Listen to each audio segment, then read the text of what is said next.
182 शासन निर्णय आपण काढले, दिव्यांग मंत्रालय स्थापित केलं, 600 रुपयाचा महिना 1500 केला आणि 6000 झाल्याशिवाय बच्चू कडू शांत बसणार नाही हे तुम्हाला सांगतो.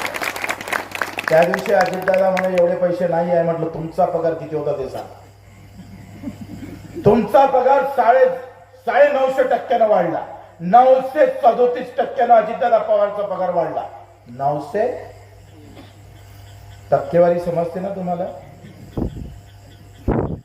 अजितदादा पवारले 55,000 रुपये महिना होता, आता अजितदादा पवारले 3.5 लाख रुपये महिना भेटते. सगळ्यात गरीब माणूस.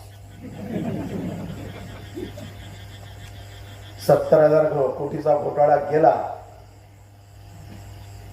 ते तर माहितच नाही आपल्या देशात केला होता का कोणत्या देशात केला होता. मला नाही वाटत आपल्या देशात केला असं म्हणून. ते फडणवीस आ करून बोंबलत जाय.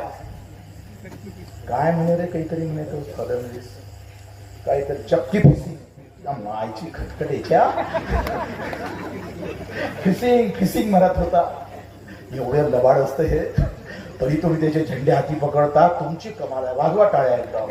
वा वा वा वा, क्या बात.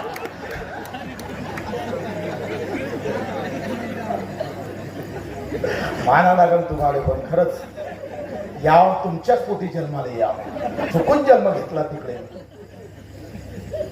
वा बे भाजपवाले फिसिंग करत आहे. आता मांडीले भरून मांडून बसते सगळं. दादा इकडे या जवळ. अभि फिसिंग कुठे गेलं. काय जमाना गेलाय, कसं झालंय. सगळा स्वार्थ आहे. तुमच्या वाट्याले अंगूठा, तुम्ही अंगूठा छाप आहे.